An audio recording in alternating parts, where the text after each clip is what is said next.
Please pray with me. May these words that I speak be grounded in my soul, encouraged by the God presence in me. And may these words that you hear be captured by your soul, enlivened by the God presence in you. Amen.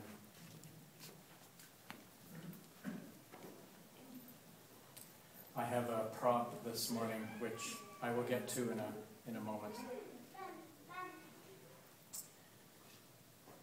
Jesus lived in hope. Hope for lives well lived. Hope for compassionate communities. And hope for a just world. I believe Jesus knew that hope was essential to transformation of lives and relationships. It was hope that allowed him to live. It was hope that that grounded Jesus in his life and mission. It was hope that allowed him to live God's way in the face of grave danger and overwhelming oppression. It was hope that made him a charismatic leader that changed lives and encouraged a new way of being in community together. And so I imagine Jesus sitting opposite the temple on the Mount of Olives with his followers gathered around. I see that it is hope that caused Jesus to say, "Do not be alarmed. Do not be alarmed. Even though every stone will be thrown down, even though war will escalate, even though natural disasters will come, for this is the beginning of the birth pangs of new life." It is only hope that can open our eyes to new life in the midst of a despairing world. So how did Jesus, in the face of incredible odds, hold on so intentionally to hope? I am certain, or as certain as I can be, that it was because he knew so clearly and believed so completely in the power of God to transform lives. He was, in fact, a living example of a human life completely transformed by God. Mark's Gospel, from which we heard this prophetic passage this morning, this whole Gospel is a story of hope, written for these new Jesus communities, reflecting the hope-filled leadership of the Jesus who was now only memory. Jesus passed on this gift of hope to his disciples so that they might find the courage to continue to live his way, the way of God, the way of the kingdom.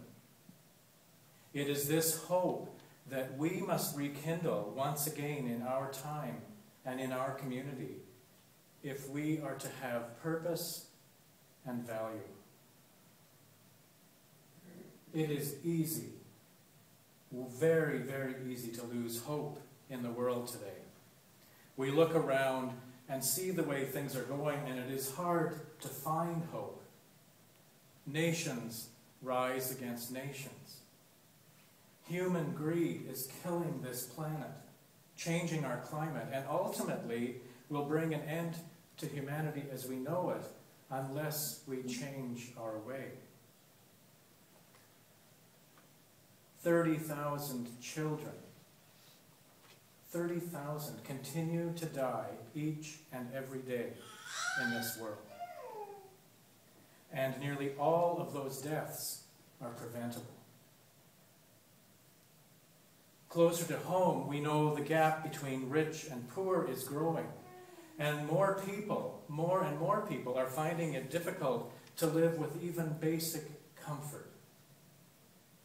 We have become disconnected from each other, and we have become disenchanted with this wonder-filled creation. And religion has lost its way. As religion has lost control of people, it has resorted to fanaticism on one hand and complicity in consumerism on the other. It feels at times as if the entire world has lost its way. Yes, in the face of all of this, it is easy to lose hope. But I refuse to give in, and I refuse to give up. I am determined to be hope-filled, even if it kills me. Perhaps you feel the same way, or perhaps you are trying desperately to find something to be hopeful about. And so the question for me becomes, why? Why do I continue to have hope? What is it that holds me there and sometimes drags me there? Ironically, it is a young British-born motivational speaker named Simon Sinek. Are any of you familiar with Simon's work? Who helped me to understand my question, why? Why do I have hope? Simon Sinek is best known for his book called Start With Why, and what he calls the Golden Circle. And although his emphasis is on leadership in business, his theory about good leadership could have been written by Jesus himself. His golden circle consists of 3 concentric circles.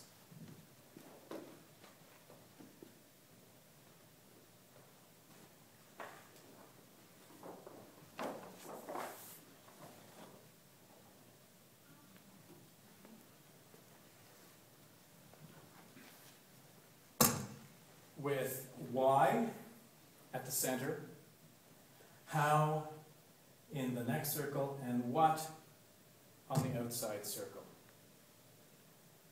He suggests that the vast majority of leaders fail because they begin on the outside circle and work their way towards the center, very seldom actually reaching why. To give an example, and this may seem a bit crass, but it's something that we're all familiar with. He talked about computers.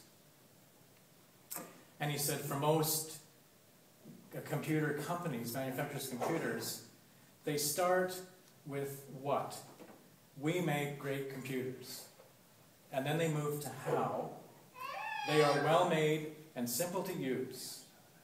Want to buy one? No. Simon would say that that is how most marketing is done and how most businesses operate. And I am challenging us to say that this is also how most churches operate. They just expect a behavior from us based on what and how. But then Simon talks about Apple. And he says, Apple began and begins with why. Why? Everything we do challenges the status quo. We believe in thinking differently. Why? How? We challenge the status quo by making our product beautifully designed, simple to use, and user-friendly. What?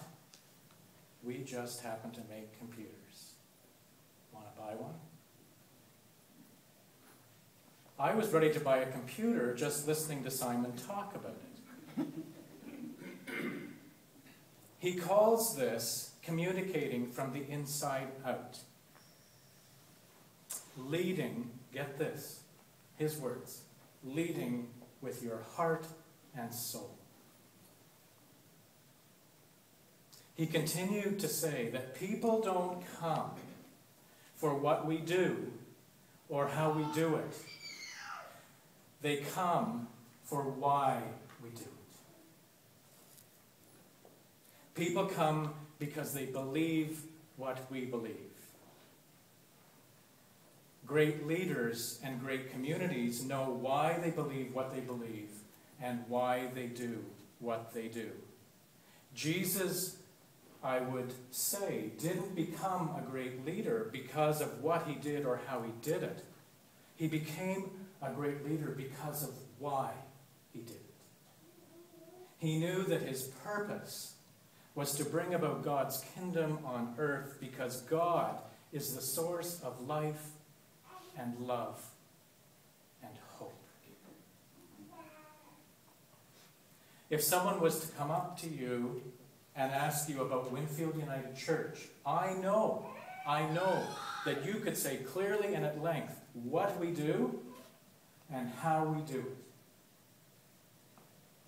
But I suspect that we would have more difficulty saying why we do what we do, why we believe what we believe. Might that be true? I can actually prove it by reminding those of you that were at the congregational retreat a few weeks ago about our conversations there. I have pages and pages of notes about what we do and how we do it and what we love about that. But the question with the shortest responses was the question, what is our deep purpose? Why? That is the why question. I believe that if this faith community is to continue to be of value to those of us within it, and to be of value to the many, many more that are outside of our doors, we have to find our answer to the question, why? Why do we believe what we believe? And why do we do what we do? This will give us clear purpose. This will make us a great leader in the world. This will give us hope beyond measure. This will turn the story of ordinary Mary from one of wishful thinking to one of absolute possibility. In our opening prayer this morning, Bruce Sanguin uses the term sentenced to hope. I don't know how many of you caught that. Sentenced to hope. I love that way of looking at what it means to be hopeful. It is the kind of hope that holds us and sometimes drags us, despite all odds, towards God's kingdom. I also believe that being sentenced to hope as a community will make us attractive to others who are looking for meaning and purpose in their lives. Simon Sinek is convinced that if you can talk about what you believe, about why you are who you are, you will attract those who believe what you believe. And there are lots of them, folks. We are being called to leave the temple of membership, the club, if you will, and sit opposite on the Mount of Olives, where we can get a better look at what we do and how we do it. We need to know that our temple too will fall. No stone left upon another if we do not do the necessary work of asking why. And then, with purpose, with compassion, and with faith, we can return to our temple as disciples in a community of hope.